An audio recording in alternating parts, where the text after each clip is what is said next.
And we're live. My guest today on PhD podcast. He's a Jersey kid in his fourth year of recovery from heroin and alcohol. Successful graduate of the drug court program and currently working on getting his MBA. Matt Clark, welcome, buddy. How you doing today? I'm well. Thank you so much for having me on. I appreciate it. It's very cool. Oh yeah, I'm just happy to have these great conversations with some people. It's so strange because I mean we've never met in person, but I think I kind of know you a little bit and a little bit of your story just from watching your TikToks and having a quick chat on TikTok now and again in the chat. So it's interesting how the world connects people in mysterious ways, and glad to have you here. So maybe we should just jump in here right at the drug court. How did you end up in drug court? Oh man, so I love my drug court story, right? So, so I'm in Jersey, and the big cop spot in North Jersey is Patterson, and the cops are all around the edges, right? And they're not stupid. They're gonna racially profile a white guy coming in and out in like 20 minutes, right? But I decided I stop in a 7-Eleven parking lot because I need my fix right now. I can't wait till I get home. And I'm doing whatever I'm doing, and I'm pulling back on the rig, and I hear on my window. And I look up, and there's a cop right there, like right at my window. And I had the rig in my mouth, and I look up. And he says, "Son, shut off the car and get out." And I realized my car was running, and I realized his car was on the other side of a barrier. And I said, "You're on foot. I'm in a car." So I got in a high-speed chase. The high-speed chase did not end well. So my plan was I wanted to get from that county to my county. Because in my county, when you go to jail, they detox you on Suboxone. The other county, they don't. So I'm like, just get to Bergen County. Just get to Bergen County. I didn't make it. And even if I make it, it apparently doesn't work like that. So I had a lot of charges. And they offered me a 364. And then they offered me 6 years probation. And then they said I could do drug court, which was 3 to 5 years. And I opted for drug court because I didn't want to do a year in jail. And why do 6 years of probation for no value at the end when I could do 3 to 5 years of drug court and get my record wiped? So after a month or two sitting in county jail, I signed those papers. Well, what was your drug of choice? I do everything, right? So obviously at the end it was heroin and crack, right? That's what I was doing at the end. It evolved, right? I first got sober at 19. And when you're 19, it was really drinking weed and coke, right? And it wasn't the drug itself being dangerous. It was the change and the impact on my life. Even the weed, I would just do nothing. I would do nothing. I would not go to school. I would be lazy at work. My life was an endless cycle of nothingness, right? So I got sober from that, came back, went back out. And then a car accident, and then classic story, pain pills, heroin, sniffing, shooting, crack. That's it. But if you give it to me, I'm going to do it. I get that. So do you think you would have been successful in entering recovery again without the intervention of drug court?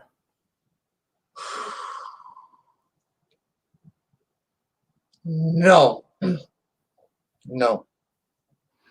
And I paused because, as a criminal, I do not like the criminal justice system and POs and all of that. But I gotta be honest, man. It had to work, right? I'm 4.5 years sober, right? It had to work, and because they had the resources to send me to rehab if I needed it. They had the resources to literally lock me away, so I couldn't get a drink or a drug. Right. So like yeah. I mean, just the accountability process that is put on you through the drug court obviously was a catalyst to keep you sober for that beginning early time in your sobriety at that time. I agree. It's also the process they have. See, when Matthew tries to get sober, it's my way, right? And I want to do it now. I need to get sober now. I want to have the car, the girl, the job, the wife, the house now. And whenever I rush it, I get so close and it falls apart. Drug court forced me to go slow and trust the process, from jail to long-term rehab to halfway house to sober house, from volunteering in the kitchen to working overnights loading trucks to being a waiter again to this job now. Like, it's all a slow process to get me to where I am. And I trusted the process and it worked. Excellent. How long was the process from the time you got arrested to the time you graduated? 5 years.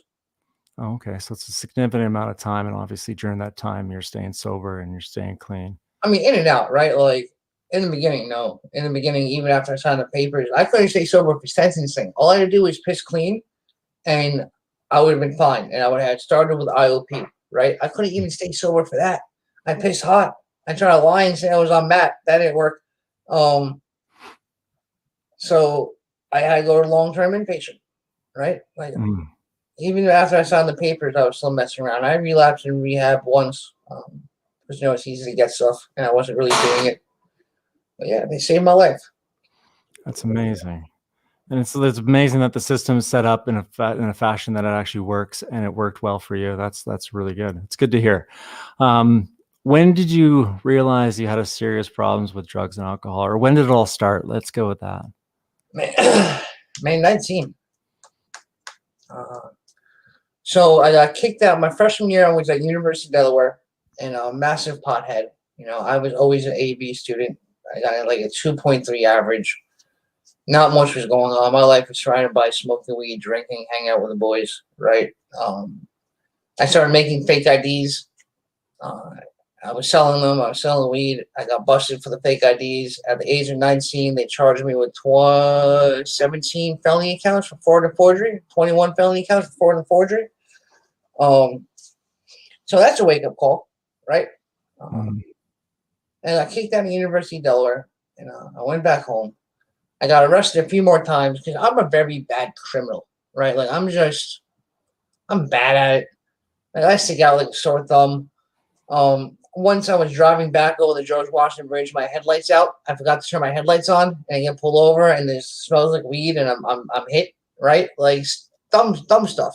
But I gotta tell you, I remember laying in bed as just an alcoholic and a pothead at night, thinking, "What am I doing, man? Like, I can't." Looking up at the sky, saying, "Like, I can't function.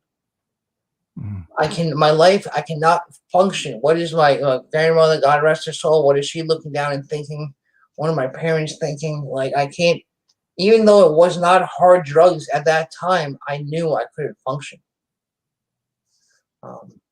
And then the arrest helped, and I went to rehab for the first time.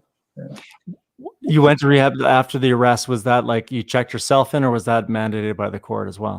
So that was me being a con artist, right? So after my third arrest in 7 months or something, after Delaware, including Delaware, I said, you know what, I need help. I have a problem. Because I knew I had charges pending. I had my parents who were pissed, right? And I said, well, this is the easiest way to get out of it. And they sent me to rehab for 2 weeks. I don't know the circumstances, how they got me and why it was only 2 weeks. Maybe because it wasn't hard drugs, you know what I mean? I don't know. But I went for 2 weeks, and somehow along the way, something clicked. And I was lucky to have parents who were aware of recovery. My father was a principal. If you got kicked out of every other public high school in the county, you went to his high school, right? So us, right? A high school full of us. So he was aware, not in-depth knowledge, but aware. And he picked me up, and that first day he said, "So you're gonna go to a meeting, right?" And I said, "The smartest words you can say in AA and recovery is okay." Right? And I said, "Okay, yeah." And I go to this meeting, and it's Friday night. It's a candlelight meeting, right? One of those weird ones. And I'm walking in as a 19-year-old kid with my baggy Boss jeans, my baggy Jets jersey, Timberlands that are untied, and just nothing but white hair across the entire meeting. Like, I was the youngest one by several decades. Several. And after the meeting, this guy comes up to me and says, "Hey, young blood, are you new?" And I'm like, "Yeah, first meeting." He's like, "Cool, you have a sponsor?" I'm like, "Nope." He's like, "You need a sponsor?" I'm like, "Yep." He's like, "Okay, that's your sponsor. And he points to this guy in the back of the room. And listen, I was big. You've seen the photos, I was like 285 at that point. I'm 6'2". I'm a big dude. This guy was just oh, mean looking SOB, had me by at least 50 pounds. Used to play football for University of Miami in the 80s as a defensive tackle. You know what I mean? Like, so put it in your mind. And I said the smartest thing ever in AA was okay. And that's how my journey started, man. Just saying okay. Mm-hmm. So from there, you obviously didn't stay clean. And how long was your first longer period of sobriety after that time? Sure, 6 years. Oh, so you did So, have some good time. yeah, I had time. I was doing a lot. I was sponsoring. I was on top of the sober mountain, if you will. Mm-hmm. I did a few things, right, I can point to. When I moved from New Jersey to New York City, I left my network and I didn't rebuild a new one. I stopped going to meetings as much. I was going maybe 1 or 2 a week. And I had some instances where women thought it was weird. I didn't drink. So I lost out on a few dates. And, a 25-year-old in New York City who was a bachelor who had some money, that wasn't like working for me. And it was a lot of conversations with a lot of people, right? I didn't just relapse. And my sponsor at the time said, Matt, these are life principles. What we have in AA is no secret.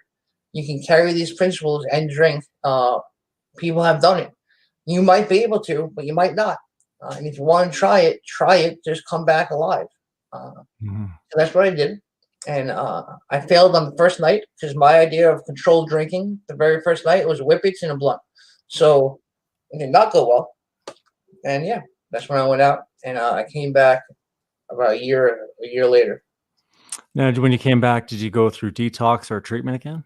No, luckily I didn't progress too much. I was doing a lot of blow at the time, but luckily I didn't progress too badly. I didn't need detox. I just went back to meetings, and man, I was angry. I was an angry SOB. Like, people who I sponsor now have more time than me. I'm coming back. I'm thinking I've done this already. I did this. I know this. I know better. And I hung on for 2 years, relying on what I've done. Right, so I didn't redo the steps, and if I did, it was BS, right? But I relied on me doing them in the past, and that does not work. So I relapsed. After 2 years, I got in a car accident, and when the doctor said pain pills, I said yes, please, and that wrote a whole new chapter of my life, man. Wow. Well, it sounds like you've come from a pretty decent family, right? Your dad's a Yeah. principal at the school, and how'd you end up? Hey, man, listen, I'm blessed, right? I have a blessed life. I'm a Jersey boy from the burbs. I'll never act otherwise. I might be addicted to trap music, and I might spend some time, bandos in Patterson. You know what I mean? Like, I can walk down Main Street anywhere, and I'll be all right. But I don't think it matters where you come from, right? Like, I believe we're born this way. I believe we have a switch that works differently. My friends take a Percocet. They get tired and they take a nap. I take a Percocet. I'm wide awake. I'm cleaning the whole apartment. You know what I mean? Like, we are not the same. I am built different. But from the beginning, I think it's all about, like, inside. Like, I was showered more love, support, and affection than I could have hoped for growing up. Mhm. Like, my parents were at every single football game, wrestling match, play, debate, whatever the hell I did, my parents were there supporting me, right? But inside, I just felt different. And I looked at your outsides and I used them to judge my insides. Mhm. And that doesn't work.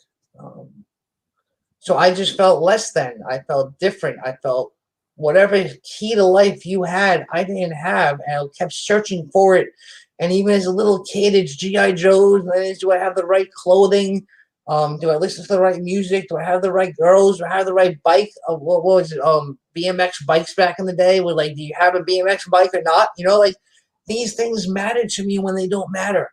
And they were all me trying to fill that hole in my soul until I discovered drugs and alcohol, and I thought it worked. I'm shaking my head yes, because if you're just telling my story, like it's the same story. It's the same story that I can tell. You know, I look back at my life, it's all those same things. So with it, I was always wanting the bike. I needed the shoes. I needed the clothes, and I never felt like I fit in. And so, when did you finally feel like you fit in, and where was it? Sober or drinking? I guess that's either one. I mean, like, when did you I finally can feel tell you, like I you can fit tell in? you the moment drinking, right? I was that I've arrived moment with alcohol was I was in college freshman year at my fraternity. We were throwing a pajama jammy jam. It was my idea, so I coordinated the entire damn thing, and I'm up on stage and in my frat house, and people start chanting my name, and I shotgun a beer, and everyone cheers. And I'm like, "This is it! I have arrived. Everyone knows who I am. They all love me. I am king. I am God. Matthew has arrived." Uh, the moment I felt like in AA. So when I first got sober, after 6 months, I was 6 months sober in Jersey. Loved my crew, right? Loved them. Had this crew of guys my age, 19, 20, that we met up every night, coffee house or going out on the weekends. We would go to a club together sober, like because they had 21 and under nights in New York, you know. Um, and that was great. But I transferred after 6 months. I transferred to Villanova University, and that was my in Philly, and that was my dream school. And I got in, and I start looking for a crew. And I'm at a meeting, and this guy starts talking about love and hope and solution, and not my dog died, and I'm faking, and I'm holding on, and all this other crap, and it was attractive, right? And I talked to him after the meeting, and he became my sponsor. And ever since then, I'm like, I fit in here. You know, like Mhm. these are my people. Like I connected. It was like the language of the heart, right? It was that one heart talking to another. It was the language of the soul, and that's when I thought I arrived. So you felt like you fit in with your crew and you were drinking, and like the drinking crew that you grew up with or was around during that time, and then you felt like you fit in again in the AA group because you're sober at that time. So it's like not the substance that made you fit in; it was the people. Yeah, it was always the people. So that's, because I think I feel the same because I mean, I really didn't feel like I fit in for most of my life, if not all of my life. And then I get into AA and I'm like, the only reason why I fit in before was because I was drinking and around people that was drinking and doing the same thing as me. Mhm. And then I get into AA and none of these people drink, and yet I feel like I fit in. And like I think it's a love thing. I felt like, I felt some love that I hadn't had before. Maybe it was acceptance. And it was this acceptance of those people where it was something that I was craving. And it was the same thing I was looking for when I was at the bar or when I was with people that I was drinking with. And I just didn't get it anywhere else. And then I found it, and I wanted to stay. And so luckily I have. And so, so so you went through, so you went the relapse, and then and then you had the stint in the relapse, and then you got sober again. And then was there another relapse or? No, 2.5 years. After 2 years, pain pills, and this man, that was a 5 6 year run, right? Like I can't even go over half of it, right? And everything that we talk about: losing jobs, losing family, homelessness, sleeping in your car, arrests, stealing, begging, cheating, conning, everything happened, right? Mhm. Top to bottom, until I hit drug court. And I don't want to give drug court too much credit, obviously, but it got me to where I needed to be, and you got to do the footwork yourself as well.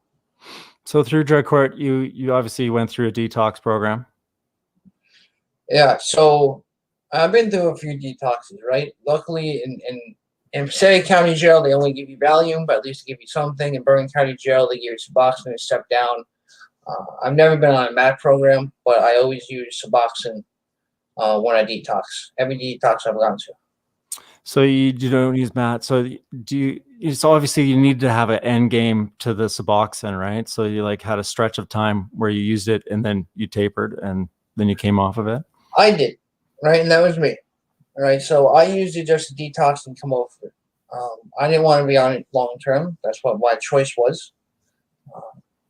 I have a few friends that are on it long term, right? And whatever their end game is their end game, and they are happy, functioning members of society. Uh, I think personally there should be an end game, Mhm. right? But that's for anybody to choose. That's not my recovery to comment on. I will say that there was that big argument, and there's always an argument about Matt on Sober TikTok. And I had this one mom comment back to me that said her son died October of last year from an overdose, and she would give anything to have any type of sobriety, Mhm. Suboxone, methadone, or not, to have him back today. So I think people who talk about it are egotistical, right? And they think they're better than. I get it because I used to, right? Um, and I think they forget that you have to be alive first to get sober. Mhm. That's true. I mean, if you're not alive, there's no chance at recovery. And, everybody's recovery is a little bit different. I always think that you need to have an end game to something, and sobriety is, what everybody, I mean, you have this whole debate right now about California sober and what that means. I mean, Hey from man, whatever. Like it is what it is for anybody, and I get the whole California sober thing, and whatever. yeah, I'm Whatever with you. you, man. How many people haven't tried to do marijuana maintenance at first before they come into the rooms? Marijuana maintenance is an extremely popular attempt program. If it works, fantastic. If it doesn't, come on back. Yeah. My thing is, if you're being a productive member of society and you're not using your DOC, that's a positive thing. You know, and it's going to be different for everybody. So did you go to treatment again after the Yeah, first? bro. If we talk about the number of treatments I've been through after that arrest, it's gonna be a long night. Like I did,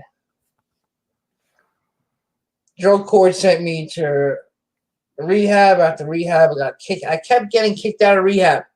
I couldn't follow the rules. Only once did I get kicked out for relapsing. Everything else was me just being an ass, right? Not following the rules, sneaking out to get cigarettes, smoking a cigarette in the bathroom. I got kicked out of a halfway house for smoking a cigarette in the bathroom, and I did 8 months in county jail because of it, right? So like I was like in and out, in and out, in and out. And after those 8 months, one guy was like, "Matt, you really gotta just, man, like you're too smart for this shit." He's like, "Put your pride to the side and keep your head down." And that's what I did. I put my pride to the side. I kept my mouth shut as much as I possibly could, and I just did it. What was the cat like? What was the thing that switched in your mind? Like, was it the time in jail? Was it, what was that It cat? was. I think I lost some ego, right? So it's hard to be egotistical when you're wearing a giant orange onesie. Mhm. You're being told when to eat and when to sleep, right? It's hard to be egotistical when you're mopping the floor for $1 a day. Uh, and in there, you may not be insecure about anything because they will find it and rip into it. So I was able to identify and lose a lot of my insecurities, and I just stopped giving it S. Like I just stopped. And then it was like time to put on your big boy pants. Like I had a lot of family and friends who still reached out to me when I was in jail for that stretch. They kept me connected to the outside. I had friends who I thought I lost come to visit me to encourage me. So a lot of outside support as well. My dad was there every week visiting me. I had friends sending me books consistently, and it was like, okay, it's time to grow up and let's do this. It's amazing. So in New Jersey, is treatment available, or is there financial barriers for people looking to get into treatment? No, we listen. We have treatment all over the place, and they all take Medicaid. And if you're an addict or alcoholic, trust me, you qualify for Medicaid, right? And they get it approved very quickly. And if you're not on it, they get you on it, right? There's people here who want to help. There's a lot of detoxes. There's a lot of rehabs. There's a lot of state function one. And I'm telling you, it's not going to be the best. Like some people go to these and they think there's like a country club. Like what you going to a state funded rehab, bro? Like you're not sleeping in a bando. You have 3 square meals a day. It might not be the food you love, but tough. It's food, right? Like Mm. be grateful.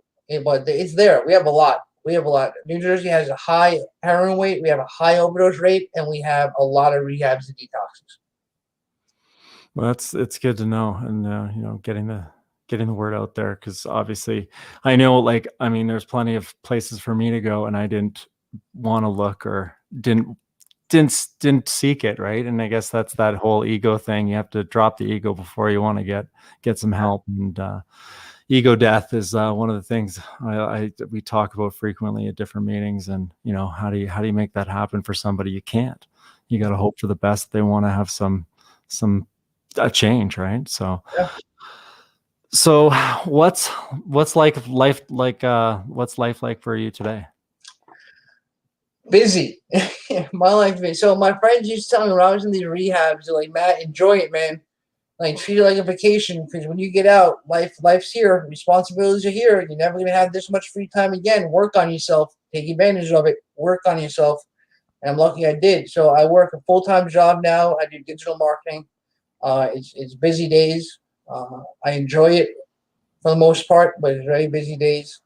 Uh, I'm getting my MBA, so sometimes during my days and all nights are MBA time, study time, homework time, test time, paper time. I also go to my meetings at night. I have a fantastic, beautiful, supportive girlfriend, but I'm in Jersey, she's in Queens, so that's still full time. And I'm gonna definitely make time for that as much as I possibly can. So like it's a lot, It's but okay because if you don't have any time to get in trouble now, so it's perfect. none. And but it's fun, brother. It's fun. That's amazing.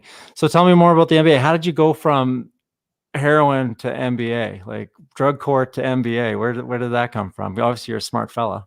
Yeah. So I went to Villanova. I was always a nerd. And I'm a nerd.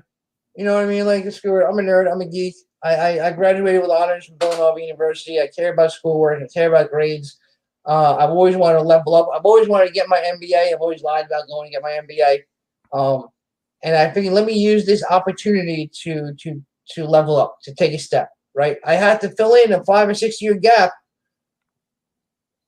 of using not being in my industry. So how do I supplement that? Let me supplement it with an MBA to get ahead, right? And it just so happened my sister was thinking the same thing, and she mentioned it one day that she's gonna look for an online MBA. I'm like, oh man, I want to do the same. I've been thinking about it, and she's like, well, let's do it.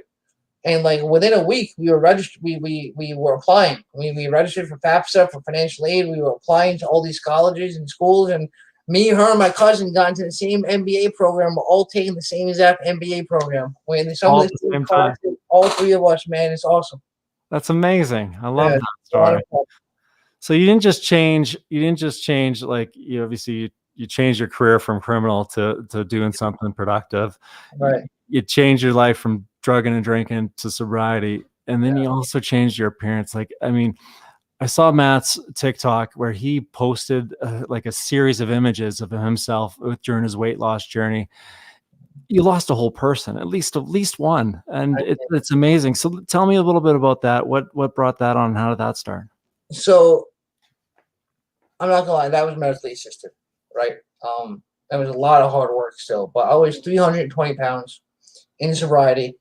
Listen, I'm used to jail hookups, right? Like I'm eating hookups in jail. I'm eating rehab food. I mean, not the best crap there is. I'm working a lot, low paying jobs, quick fast foods. Like I blew up. I couldn't get the weight down. My doctor says you have 4 years before you have a cardiac incident. I'm like, well, that's not gonna work for me. Couldn't lose the weight, and I did the lap band, right? Where with the surgery. Mhm. But I said, man, if I'm going to do this, like I better bust my hump, right? I had the time because COVID, right? Insurance covered it. I got it done, and I went extreme with the directions. They said stay on liquids for 2 weeks. I stayed on liquids for 3 weeks. Stay on mushy food for 3 weeks. I stayed on mushy food for 6 weeks. Make sure you work out a couple times a day. I walk every single day. I got a trainer 3 times a week. Like I go to the gym 3 times a week. Like I got into it. Like if I'm going to spend this much money, even though they covered it, there's some money and all this time, and I'm going to invest in myself. I'm going to get the most out of it I possibly can. I'm down 120, 125 pounds Wow, right now. congratulations. That's amazing. And I mean, you look like a different person. You are a different person. I know. You changed Right. everything. So Yeah, that's, I really 2020, the world blew up in 2020, and my world switched. It's pretty nice. so let's talk about TikTok a little bit because that's how I found you and we connected. I don't even know how we connected, but I mean, it's just an amazing. It blows me away still that there's this little platform that kind of was meant for something else, and there's all this recovery going on. How did you get on TikTok? When did you get on TikTok? And I got on TikTok, so one of my coworkers was like, "You can meet girls on TikTok." He's trying to meet all these hot women, message them and talk to them, and like, bet I'm in, right? And it was during the pandemic, so it was just me and my one or two other coworkers in the office. That's it. Everyone else is home, so we're bored as hell half the time. And we're like, let's make some stupid TikToks and let's watch some stupid TikToks. And all of a sudden, I posted one about recovery, and it blew up. I'm like, all right, so I posted another one about recovery, and it did really good. And my coworker's like, I think you found a niche here. So I started playing with it, and I started messaging people back and forth. And meetings were slow because of the pandemic. And there were outdoor meetings, and I would go to as many as I could. But sometimes I wanted entertainment, and I wanted to connect with people. And I was able to message and meet these great people on TikTok and chat with them and do videos with them and celebrate recovery together, and have fun. Well, you look like you're having fun. I posted I took the video of you coming out of drug court and dancing, and took a little snippet of that for the promo video for this, and it made me like super, like it just made me smile for you, and like I just wanted to cheer you on, because I mean it's such a great moment, and you're coming down those stairs and you're dancing away, and it's just yeah. And like I mean, and your video with the weight loss has got over 2 million views, so you're not just doing recovery, you're carrying the message out, and you're sharing the word that this is a fun thing to do. Man, it's a lot of fun, but you got to make it fun, right? Like no one's like, a lot of people talk about like how do they get connected at meetings, and you have to do it. Like, you know how awkward it is for a dude at 19 to go up to another dude and ask for his phone number? Not that there's anything wrong with that. However, at the time, back in the day, I was like, okay. It's not easy. Even today, it's not easy to make new friends, to make yourself vulnerable. But that's what you have to do. And some people are like, oh, I'm going to go with my friend. Don't go with your friend. Don't, because then you have a reason not to talk to anybody else. You have to go. You have to make yourself vulnerable. And I promise you, we are there. But you have to have fun yourself. Get involved yourself. Do it yourself. And so you do the TikToks, and you're advertising the sober swagger, because I mean that's your thing, and you have the website www.soberswagger.com. So you're raising money for literature for people that are incarcerated. Where did that? I mean, obviously you have a little connection there. But when I was listening, I was in Bergen County Jail, has its own rehab, right? Which is fantastic. And you got to apply to get in, and it's a really good program. Probably the best rehab I've been to in the whole state of New Jersey. It was inside Bergen County Jail. Amazing. But there's no literature, and I can't take out big books from there. Like if you're not in the rehab, you're beat. They stopped the meetings. There used to be meetings. They stopped them unless you're in the rehab. And I'm like, there's nothing here. There's nothing here. There is no other support unless you're in that rehab. There's no other support. That is not okay. And people say, oh, go to H9. You go to H9.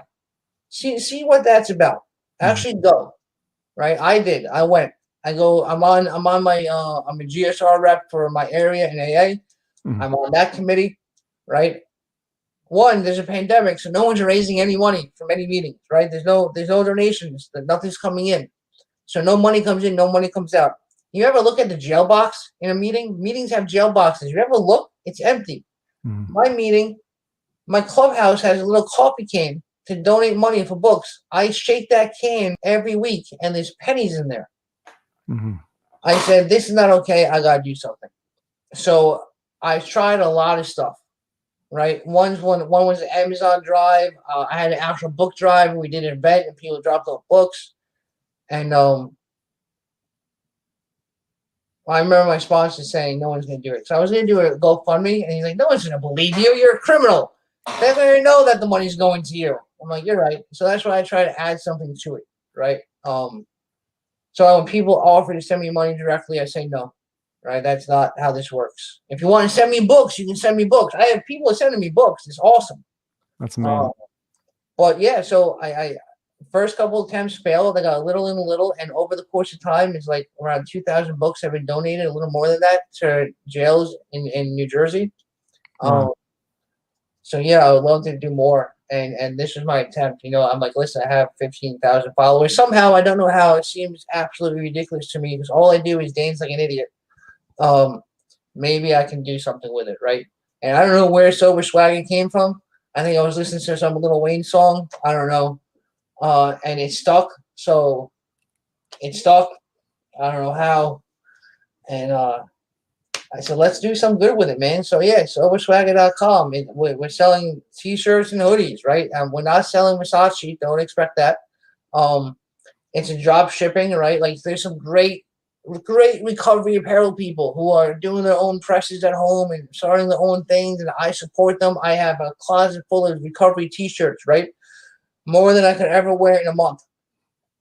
This is for good, right? The profits we get, every two shirts lets me buy a book, a big book, a basic text, NA workbook, a 24-hour day, any soft textbook I can get, soft cover. That's amazing. It's such great work. And I mean, obviously it's so needed and you've done so much already. So if you're hearing this, check out www.soberswagger.com and pick up some swag and support Matt and all the stuff he's doing for people that are incarcerated in New Jersey. I mean, it's brilliant. If you're not thinking of a solution, you're not really solving any problems. I mean, you're solving a problem not just for giving someone something to do, but you're changing lives. And I think that's just a I huge. mean, I appreciate that, but I'm not like people like you're changing lives. I'm like, no, no, no, no. Like one, that's too much credit for me. Like my thank you, but like I'm just doing. It makes me feel good. End of the day, I don't know how many lives I'm changing by sending big books to jail. I'm sure guys use them to block the door so rats don't get in, right? But at least I'm trying to do something, and it's just doing the effort of trying to help people gives back for me. Mhm. I don't know how much good I do. I don't know how many lives are changed. I don't know how. I don't know about any of that. Thank you, but I'm just another bozo on the bus. That's it. I'm just a bozo on the bus. That's all I want to be. So I want to be a bozo on the bus in the back of the bus. I don't need to drive. You got that. I'm gonna chill with these guys and act like a fool and smile for the rest of my life. That's all I want to do. And if you want to smile with me, come on. I'm smiling with you, man. And I mean, some days I pick up my phone, throw on TikTok, and I'm like, there you are, dancing away like a fool, and you're doing some great things. And then I find out you're the sober swagger stuff, and then I'm like, I click on the link, and all of a sudden I'm like, look at this, and then I'm like, now I'm talking to you. So I mean, TikTok's an amazing platform, and I just thankful that.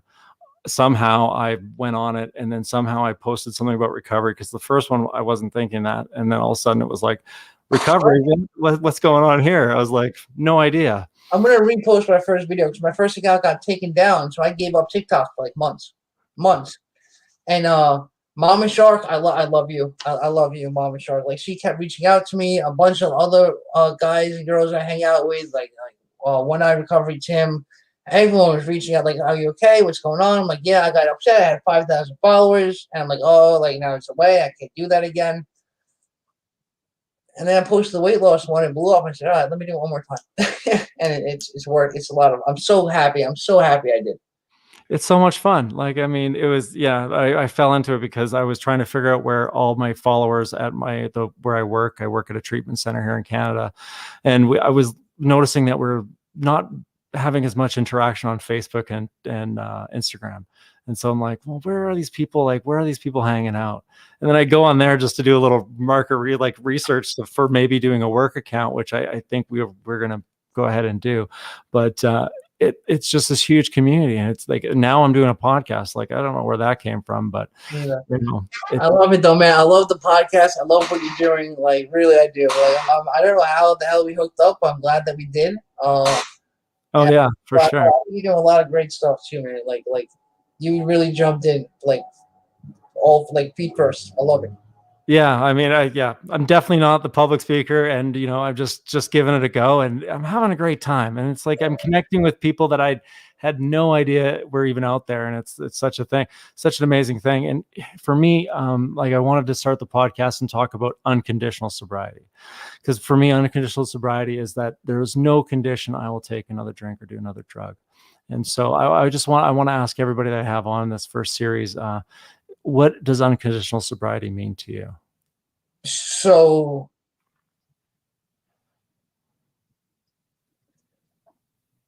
I have two thoughts.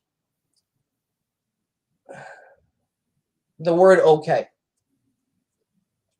right? So when I got sober, the word okay got me sober. My dad said, "You can go to a meeting tonight, right?" I said, "Okay."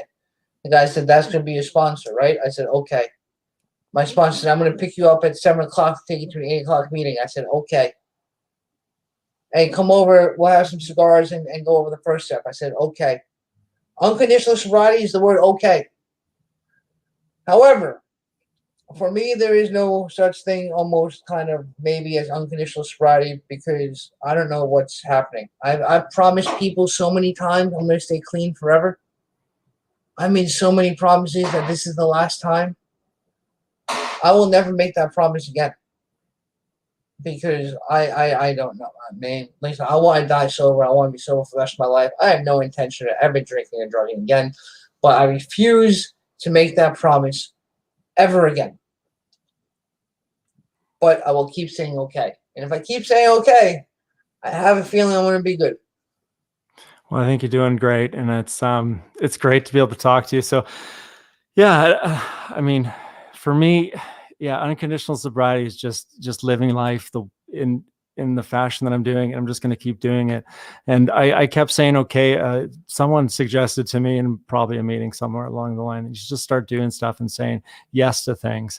And Yes, so I ended up that's picking, on TikTok. Yes day, whatever it is. That's my whole AA experience. Yes day. I yeah, don't I want to mean, say no to anything. Come to the diner. I really don't want to. I want to go to bed. I don't need to sit out till 12 o'clock at night eating wet curly cheese fries. But you know what? Okay. I love it. So you want to know more about Matt Clark? Check out his TikTok. It's at Matt Clark 2, and he's got the sober swagger. It's all going to be in the podcast description. You can go and download it wherever you get podcasts from. And thanks, Matt, for coming on today. I had a great time talking to you and getting to know you a little bit. Yeah, me too. Thank you so much. I appreciate it.